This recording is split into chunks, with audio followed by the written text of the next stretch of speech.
कहानी का उन्वान साद का जुनून, डीयू स्टोरी पीके की कामयाबी। एक नौजवान था जिसका नाम साद था। उसे बचपन ही से कहानियां सुनाने और लोगों को अपनी बातों से मुतासिर करने का बहुत शौक था। इस शौक को पूरा करने के लिए उसने एक यूट्यूब चैनल बनाया और उसका नाम रखा डीयू स्टोरी पीके। साद ने बड़े अरमानों के साथ अपनी पहली वीडियो अपलोड की। इसे पूरा यकीन था कि उसकी कहानी सबको पसंद आएगी और वीडियो वायरल हो जाएगी। लेकिन अगले दिन जब उसने अपना स्टूडियो चेक किया तो सिर्फ 3 व्यूज थे, और वो भी उसके अपने घर वालों के। साद को थोड़ा दुख हुआ, पर उसने सोचा शायद अगली वीडियो चल जाए। उसने दूसरी, 5वीं और फिर 20 वीडियोस डाल दें, लेकिन नतीजा वही रहा, कभी 10 व्यूज तो कभी 15। लोग इसका मजाक उड़ाने लगे, साद भाई, ये डीयू स्टोरी पीके पर वक्त जाया करना छोड़ दो, कोई ढंग का काम कर लो, तुम स्टार नहीं बन सकते। साद का हौसला टूटने लगा और उसने कुछ दिन के लिए काम करना छोड़ दिया। लेकिन एक रात साद को चैनल बनाते वक्त का अपना वो जोश याद आया। उसने सोचा कि अगर मैं अभी हार मान लूंगा तो लोगों की कही सच्ची हो जाएगी। उसने फैसला किया कि वो अब सिर्फ वीडियो अपलोड नहीं करेगा, बल्कि अपनी मेहनत का तरीका बदलेगा।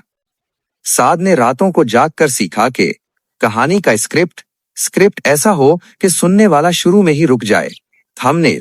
थंबनेल इतना पुरकशिश हो कि कोई देखे बगैर ना रह सके।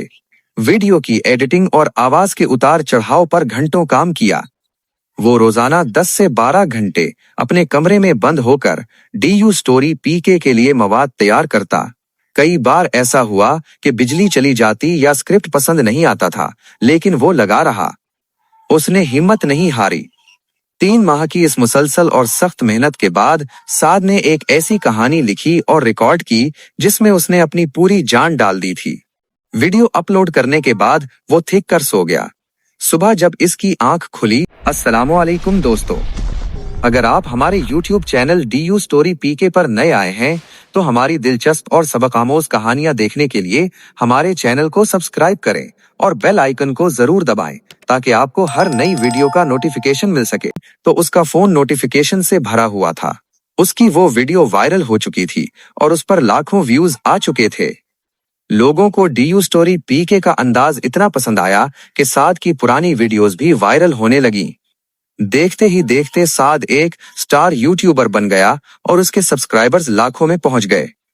आज वही लोग जो उसे ताने देते थे फख्र से कहते हैं कि हम साद को इस वक्त से जानते हैं जब उसने डीयू स्टोरी पीके शुरू किया था। सबक: यूट्यूब पर कामयाबी एक दिन में नहीं मिलती, बल्कि ये उन लोगों को मिलती है जो बार बार की नाकामी के बावजूद अपनी मेहनत से खुद को बेहतर बनाते रहते हैं।